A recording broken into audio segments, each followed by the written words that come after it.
नमस्कार, बोधी समाचारमा स्वागत छ। सुरु गरौं अहिलेसम्मका मुख्य समाचारहरूबाट। काठमाडौँको श्रीगस्थित धर्मकीर्ति बिहारमा साप्ताहिक अभिधर्म पाठ सुरु। बिहार प्रमुख श्रद्धेय धम्मवती गुरुमाको 89औं जन्म उत्सवको अवसरमा 8 दिनसम्म अभिधर्म पाठ हुने। ललितपुरमा धातु मूर्ति पुरानो गर्ने 10 दिने प्रशिक्षण सम्पन्न। तालिमले संस्कृति लोप हुनबाट बचाई नयाँ पिढीलाई सिप हस्तान्तरण गर्ने तालिमका प्रशिक्षार्थी र आयोजकको भनाई। काठमाडौँ महानगरका मेयर बालेन शाहलाई विवादमा तान्ने दुष्प्रयास। मुखको प्रयोगलाई लिएर अब अनावश्यक विवाद बढाउन नहुने वज्राचार्य क्लबका संस्थापक अध्यक्षको भनाई।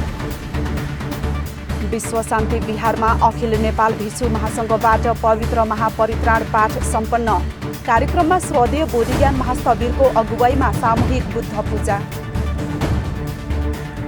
र कम्बोडियाको सिम रिम प्रान्तस्थित सङ्ग्रहालयमा पुनर्स्थापित बालुवा ढुङ्गाको बुद्धको मूर्ति प्रदर्शनमा। प्रदर्शनी हेर्न आन्तरिक तथा बाह्य पर्यटकहरूको आकर्षण बढ्दो।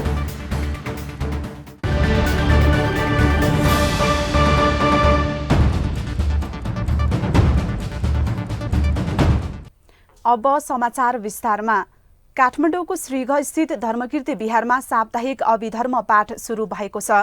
बिहारका प्रमुख श्रद्धेय धम्मवती गुरुमाको 89औं जन्मदिनको अवसरमा साप्ताहिक अभिधर्म पाठ आयोजना गरिएको हो। विभिन्न बिहारका गुरुमा तथा भन्तेहरूको उपस्थितिमा हरेक दिन फरक फरक विषयमा धर्मदेशना हुनेछ। शुक्रबारको पहिलो दिन धम्मङ्गली पाली पाठ भएको छ। श्रद्धेय सङ्घनायक बोधिसेन महास्थविरबाट अभिधम्मको विषयमा धर्मदेशना भएको हो। भन्ते ती अनागारिका ती सत्पुरुष पिढीको सत्सङ्गति आती मिखा दुखन जिन चस्मा छ त एउटी प्रष्ट रूपखम के त चस्मा बताछ तो अभिधम्म जीवने कहीं पड़ता फसाई देसनौले धारो मेट कारण मिखादु सत्पुरुष पिढीको सत्सङ्गति आएकोले इच्छा मयेकी दर्शन आएको इच्छा मयेकी यति मिखादु पिजुसन छलफल पिसे थाहा सुझल कहाँ मिखा कहाँ छलफल पिछे चुनाचुनी बक्ते ढाइलो नि छौनी बक्ते जा सब मिखा कहाँ चुल्ला भेनी। श्रद्धेय धम्मवती गुरुमाको उपस्थितिमा भएको कार्यक्रममा श्रीलङ्काली श्रद्धेय भन्ते जिन रत्नको पनि उपस्थिति रहेको छ। कार्यक्रममा श्रद्धेय सङ्घनायक बोधिसेन महास्थविर, अखिल नेपाल भिक्षु महासङ्घको अध्यक्ष धम्मशोभन महास्थविर लगायत भन्तेबाट सामूहिक पाठ पनि भएको थियो।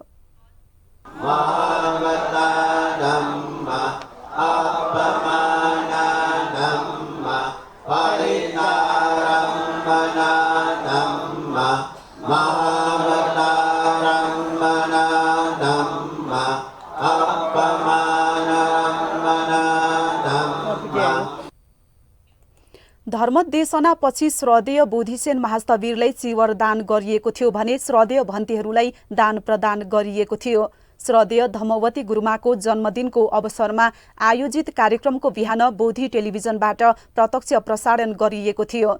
बिहान 8 बजेदेखि हुने हरेक दिनको कार्यक्रमको बोधी टेलिभिजनबाट प्रत्यक्ष प्रसारण हुनेछ। अभिधर्म पाठको दोस्रो दिन विभङ्ग पाली पाठ, तेस्रो दिन धातुकला पाली पाठ, चौथो दिन पुगमल पञ्चती पाली पाठ, पाँचौं दिन कथावथु पाली पाठ, छैठौं दिन यमक पाली पाठ र सातौं दिन पठान पाली पाठ हुनेछ। यसै गरी अन्तिम दिन वज्रयान गुरु र लामा गुरुहरूबाट सामूहिक मङ्गल पाठ हुनेछ। अन्तिम दिन राजगुरु मञ्जुश्री रत्न वज्राचार्यबाट धर्मदेशना हुनेछ। हरेक दिन देशना गर्नुहुने श्रद्धेय भन्ते तथा गुरुहरूलाई चिवर दान हुनेछ। ललितपुर स्थित थ्याखा भवन न्याखा चोकमा धातु मूर्ति पुरानो गर्ने प्रशिक्षण तालिम सम्पन्न भएको छ। ललितपुर हस्तकला सङ्घको आयोजना र महिला विकास समितिको संयोजकतामा 10 दिने धातु मूर्ति पुरानो गर्ने प्रशिक्षण तालिम शुक्रबार सम्पन्न भएको हो। तालिममा सहभागी परीक्षार्थीहरूलाई बौद्ध सम्पदासँग जोडिएका नयाँ मूर्तिलाई पुरानो बनाउने सम्बन्धी तालिम दिइएको थियो।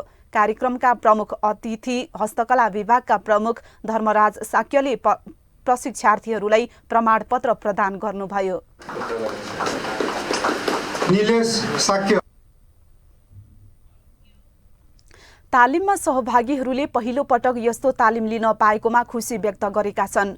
उनीहरूले लोप हुन लागेको सिपलाई संरक्षण गर्न तालिमबाट सहयोग पुग्ने विश्वास व्यक्त गरे।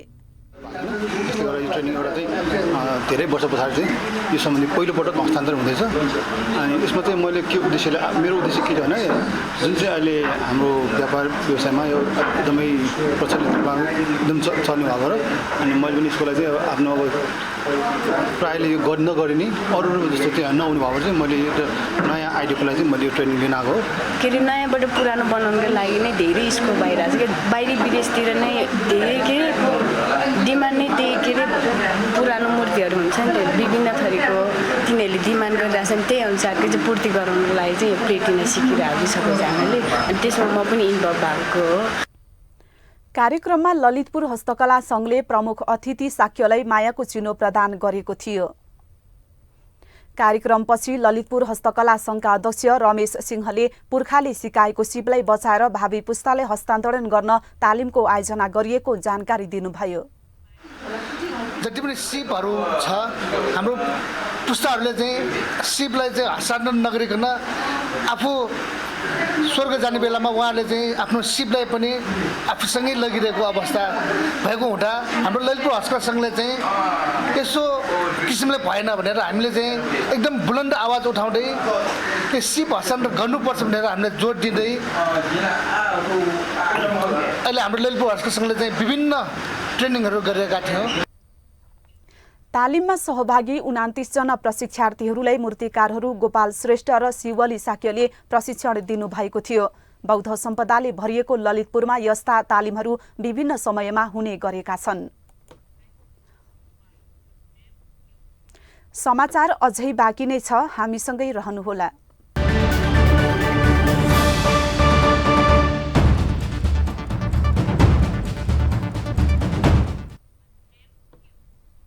विश्रामपछि स्वागत छ। अब बाँकी समाचार। चुनाव अघि चर्चामा रहेका बालेन शाह काठमाडौँ महानगरको मेयर भइसकेपछि पनि चर्चामा नै रहेका छन्। कहिले कामका कारण त कहिले विवादका कारण शाह चर्चामा आउने गरेका छन्। त्यसो त उनी चर्चित व्यक्ति नै हुन्। चर्चित भएर नै काठमाडौँको मेयरमा आउन सफल भए। काठमाडौँको फोहोर व्यवस्थापनको विषयलाई लिएर चर्चा र विवाद कमाइरहेका शाह वज्रयान बौद्ध धर्मगुरुले लगाउने मुखको विषयलाई लिएर पनि विवादले चर्चामा तानिएका छन्। एक रिपोर्ट।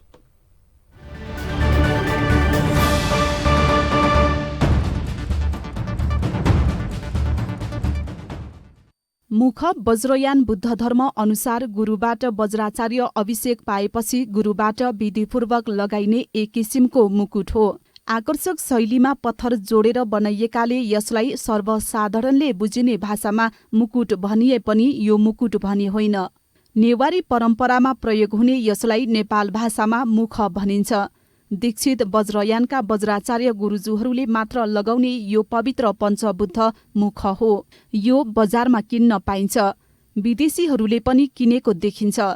धार्मिक महत्व बोकेको यो मुखका कारण गत शनिबारदेखि काठमाडौँ महानगरपालिकाका मेयर बालेन शाह विवादमा तानिए। र्याप गायनमा आधारित एउटा टेलिभिजनको रियालिटी शोमा नेपथपको श्रीपेज विजेतालाई त्यो मुख लगाइदिएपछि शाह विवादमा तानिएका हुन्। शोका निर्णायक समेत रहेका मेयर शाहले विजेता भाइबर साइमनलाई श्रीपेजका रूपमा मुख लगाइदिएका थिए। विजेतालाई श्रीपेज लगाइदिनु नराम्रो थिएन। युवाहरू माझ लोकप्रिय रहेको त्यो रियालिटी शोको विजेताको तस्बिर सामाजिक सञ्जालमा र अनलाइन समाचारहरूमा देखिएपछि मुखको दुरुपयोग भएको भनी विरोध आउन थाल्यो। विरोधपछि बालेन विवादमा तानिए। काठमाडौँको मेयर भएर काठमाडौँका नेवार सम्पदा र संस्कृतिको अपमान गरेको भन्दै मेयर आलोचित भए।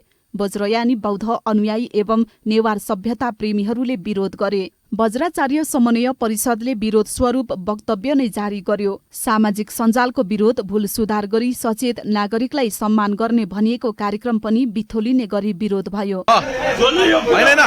बिगारेर किन सम्मान गर्ने, काम गरेर पो सम्मान गर्ने हो नि। उहाँ गुरुबाले चाहिँ गर्ने हो है। यो कुरा उठाउने यादव दाइलाई बरु सम्मान गर न। संस्कृति र सम्पदाको संरक्षणमा नागरिक जागरूकता आवश्यक छ। त्यसो भन्दैमा जेमा पनि विरोधकै लागि विरोध गरेर सम्प्रदायलाई नै असर गर्ने गरी विरोध जनाउनुको भने तुक देखिँदैन। बौद्ध सम्पदाको सांस्कृतिक नगरी काठमाडौँवासी संस्कारी हुनुपर्छ, तर त्यो विरोधमा संस्कारमा केही विचलन आएको देखिन्छ।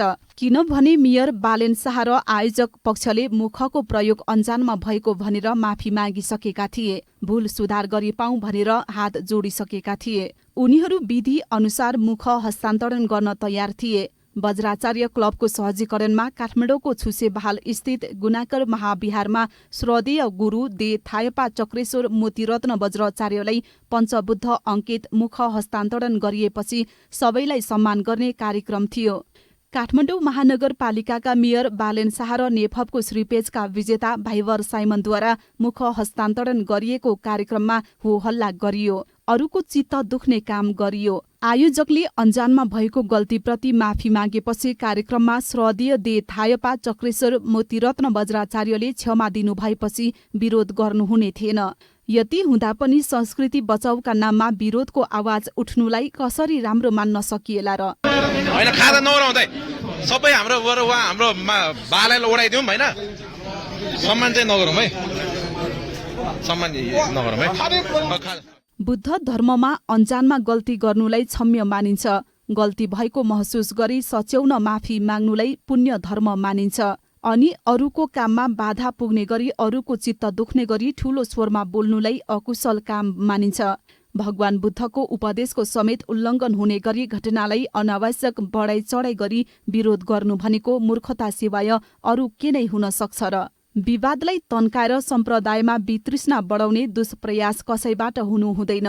भगवान बुद्धले कुनै पनि समस्याको कारण हुन्छ, कारण पत्ता लगाएपछि त्यसको समाधान निस्किन्छ भन्नुभएको कुरालाई कसैले भुल्नु हुँदैन। कलात्मक शैलीमा मौलिकपन झल्किने गरी बनाइएको मुख विजेतालाई सम्मानको साथ पहिराइयो। अनजानमा भएको भनी माफी मागी क्षमा प्रदान र मुकुट फिर्ता गरिसकेपछि पनि त्यसमा विरोध गर्ने छुट कसैलाई छैन। बौद्ध सम्पदाको नगरी काठमाडौँमा बस्ने र हामी बुद्धका अनुयायी हौं भन्नेले यो हरकत देखाउन सुहाउँदैन। News desk, Bodhi television. मुखको विषयलाई लिएर मेयर बालेन शाह विवाद प्रकरणमा वज्राचार्य क्लबले आफ्नो गम्भीर ध्यान आकर्षण भएको जनाएको छ। वज्राचार्य क्लबका संस्थापक अध्यक्ष शैलेन्द्र वज्राचार्यले मुखको प्रयोगलाई लिएर अब अनावश्यक रूपमा विवाद बढाउन नहुने बताउनु भएको छ। बजारमा किन्न पाइने मुख राम्रो र कलात्मक देखेर अनजानमा प्रयोग भएको पाइन्छ। त्यसको दुरुपयोग हुनु हुँदैन, तर सम्बन्धित पक्षबाट माफी मागेर क्षमा पनि दिइसकेको अवस्थामा विरोध गर्नुको साटो संयमता र मेलमिलाप कायम गर्न आवश्यक रहेको वज्राचार्यले बताउनुभयो। वज्राचार्य वज्रयान भन्ने बित्तिकै चाहिँ हामी बुद्ध धर्मकै अनुयायी हुन् होइन। त्यसकारण यसमा क्षमा उहाँहरूले चाहिँ एउटा चाहिँ अननोइङली भएको मिस्टेकलाई चाहिँ उहाँहरूले चाहिँ समुदायमा आएर बिहारमा आएर चाहिँ उहाँहरूले चाहिँ हाम्रो गल्ती स्वीकारिसक्नु भएको छ होइन। हाम्रो अब त्यस्तो चाहिँ नि डेठाबा चक्रेश्वर गुरुले नै उहाँहरूलाई चाहिँ आशीर्वाद चाहिँ नि अब माफी दिएर चाहिँ नि आशीर्वाद दिइसक्नु भएको छ होइन। त्यसकारण चाहिँ नि अब यो बौद्धमा धर्मै जुनसुकै धर्ममा पनि तपाईँको चाहिँ नि यो हाम्रो चाहिँ क्षमा याचना चाहिँ नि गल्ती स्वीकारिसकेपछि त्यो हामी अपनाउनु चाहिँ नि गर्नै पर्छ। त्यो उहाँहरूले चाहिँ सम्मान गर्नै पर्छ होइन।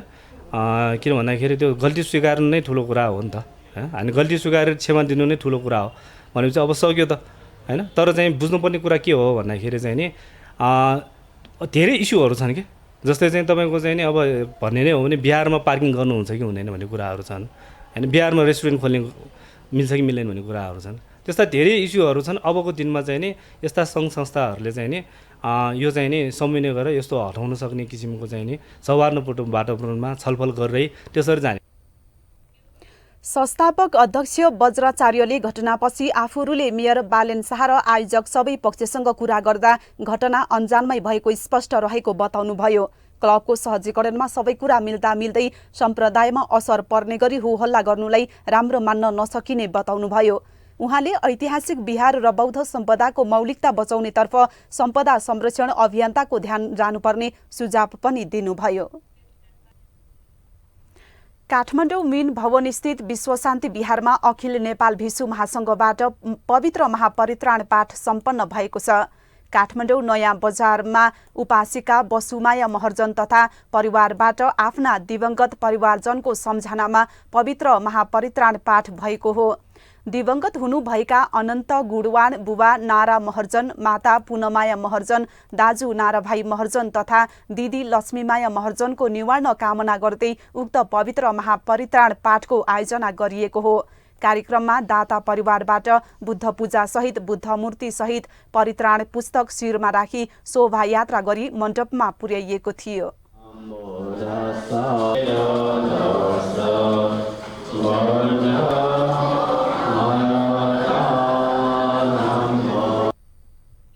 कार्यक्रममा श्रीलङ्काका विशिष्ट भन्ते श्रद्धेय जिनरत्न महास्तवीरद्वारा उपस्थित सबैलाई सील प्रदान गरिएको थियो। सील प्रदानपछि श्रद्धेय बोधिज्ञान महास्तवीरको अगुवाईमा सामूहिक बुद्ध पूजा गरिएको थियो।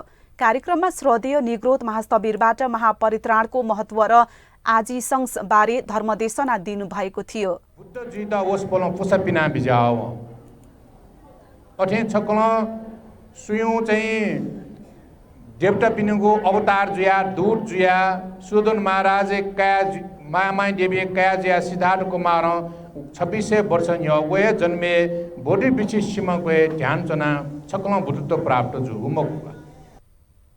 त्यसैगरी दाताहरूलाई महापरित्राणको याचना सहित भिक्षु महासङ्घबाट सामूहिक परित्राण पाठ गरिएको थियो। सामूहिक परित्राण पाठपछि भिक्षुहरूबाट क्रमैसँग युगल पाठ पनि भएको थियो।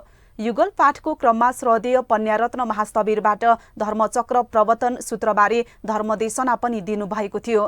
परित्राण पाठको अन्तमा भिक्षुसङ्घबाट पुनः सामूहिक परित्राण पाठ गरिएको थियो। कार्यक्रममा दाताहरूबाट भिक्षुसङ्घलाई अष्ट परिष्कार दान गरिएको थियो। कार्यक्रमको अन्त्यमा पुण्यानुमोदन गरी भिक्षु गुरुमाहरूलाई दान प्रदान गरियो। बुद्ध धर्मको सुरुवात नेपालबाट भए पनि यसको प्रचार नेपालमा व्यापक हुन सकिरहेको छैन। भगवान बुद्धको जन्मथलो नेपाल भएर पनि बुद्ध धर्म व्यापक हुन नसक्नुको कारण अब खोजिनुपर्छ। बिहार तथा गुम्बाहरूले बुद्ध शिक्षा र बुद्ध धर्मलाई बचाउने काम त गरिरहेका छन्, तर विस्तार हुन नसकेको अवस्थामा यसको खोजी हुनु जरुरी छ। कतै बिहार तथा गुम्बाहरूमा प्रयोग हुँदै आएको नेपाल भाषा र भोट भाषाको सीमितताकै कारण यो भएको त होइन। सरकारवालाहरू के भन्नुहुन्छ त? एक रिपोर्ट।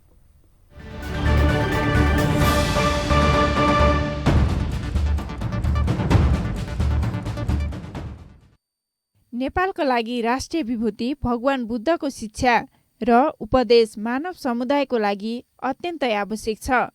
बुद्धको शिक्षा र उपदेशलाई हरेक मानिसले आफ्नो व्यावहारिक जीवनमा उतार्ने हो भने जीवन सुखमय र शान्तिमय बनाउन असहज हुने थिएन।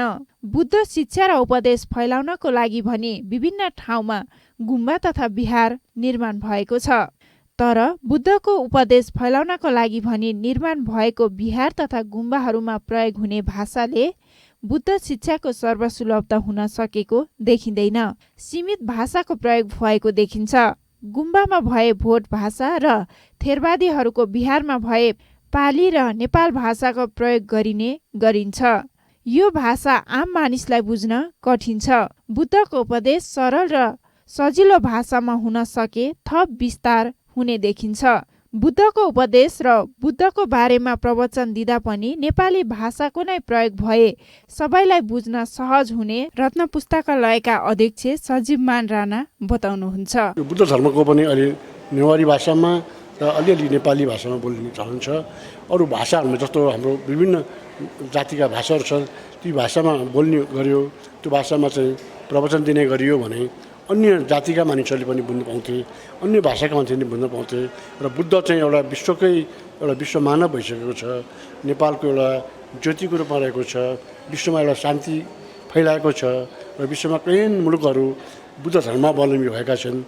त्यसकारण बुद्धको बारेमा नेपालमा अझै प्रचार प्रसार गर्न पुगेको छ। तर भगवान बुद्धको समयमा पनि संस्कृत र पाली भाषाको नै प्रयोग भएकोले गर्दा बुद्धको भाषा नहरोस् भन्नको लागि बिहारमा पाली र गुम्बामा संस्कृत तथा भोट भाषाको प्रयोग गरिएको विश्व शान्ति बिहारका प्रमुख श्रद्धेय निग्रोध महास्तवीर बताउनुहुन्छ।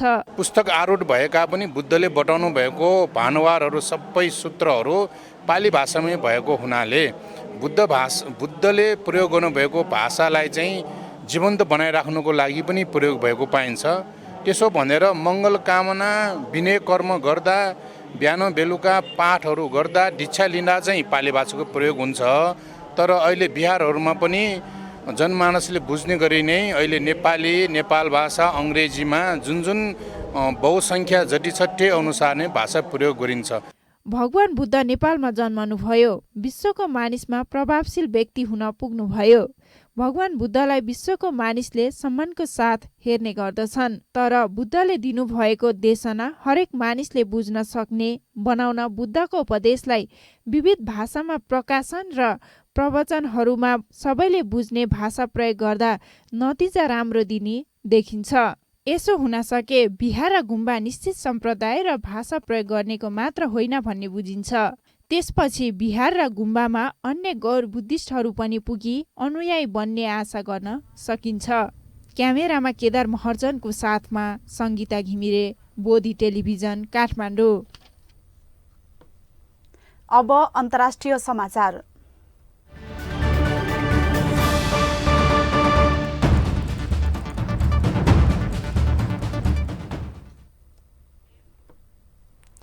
कम्बोडियाको सिम रिप प्रान्त स्थित संग्रहालयमा पुनर्स्थापित बालुवा ढुङ्गाको बुद्धको मूर्ति र 6वटा पुरातन बुद्ध मूर्तिहरू प्रदर्शनमा रहेका छन्। मेबाट सञ्चालनमा रहेको सो प्रदर्शनीमा बाह्य पर्यटकहरूको आकर्षण बढ्दो देखिन्छ। एक रिपोर्ट।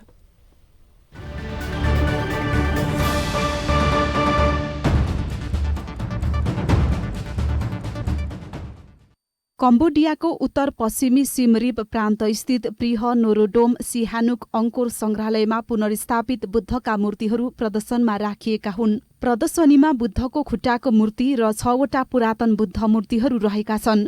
शताब्दीयौं पुरानो बुद्धका मूर्तिहरू एङ्कोर वाटको प्रिह पोन ग्यालरीबाट संरक्षणकर्ताहरूले लिएर अङ्कोर संरक्षणका विज्ञहरूले पुनर्स्थापित गरेका थिए। संग्रहालयमा कलाकृतिहरू पुनर्स्थापना गरिसकेपछि कम्बोडियाका संस्कृति तथा ललित कला मन्त्री फुङरङ साकोनाको सल्लाहमा गत मे महिनादेखि प्रदर्शनी सञ्चालनमा ल्याइएको हो।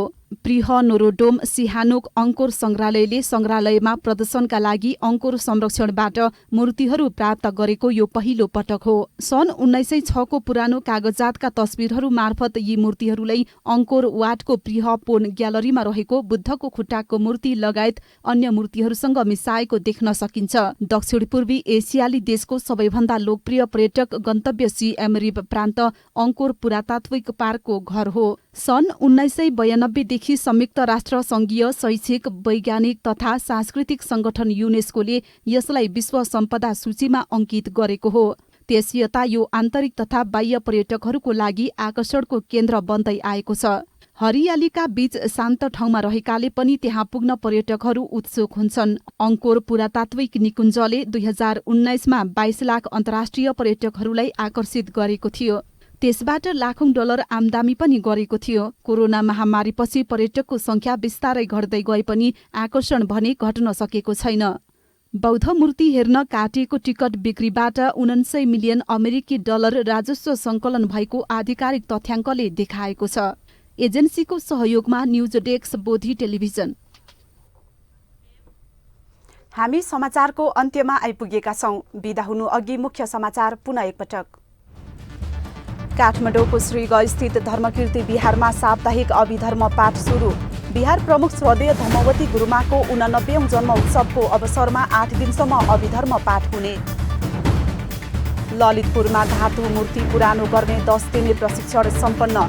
तालिमले संस्कृति लोप हुनबाट बचाई नयाँ पिँढीलाई सिप हस्तान्तरण गर्ने तालिमका प्रशिक्षार्थी र आयोजकको भनाई। काठमाडौँ महानगरका मेयर बालेन शाहलाई विवादमा तान्ने दुष्प्रयास। मुखको प्रयोगलाई लिएर अब अनावश्यक विवाद बढाउन नहुने वज्राचार्य क्लबका संस्थापक अध्यक्षको भनाई।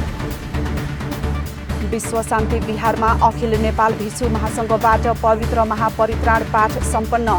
कार्यक्रममा श्रद्धेय बोधिज्ञान महास्थवीरको अगुवाईमा सामूहिक बुद्ध पूजा। र कम्बोडियाको सिम रिम प्रान्तस्थित सङ्ग्रहालयमा पुनर्स्थापित बालुवा ढुङ्गाको बुद्धको मूर्ति प्रदर्शनी हेर्न आन्तरिक तथा बाह्य पर्यटकहरूको आकर्षण बढ्दो। समाचार अहिलेलाई सकियो। बोधी टेलिभिजनका सम्पूर्ण कार्यक्रम bodhitv.tv युट्युब र फेसबुकका साथै मोबाइलमा बोधी टिभी एप डाउनलोड गरेर पनि हामीलाई प्रत्यक्ष हेर्न र पढ्न सक्नुहुनेछ। सकारात्मक सोच र कुशल संस्कारको लागि बोधी टेलिभिजन हेर्दै गर्नुहोस्। भवतु सब मङ्गलम।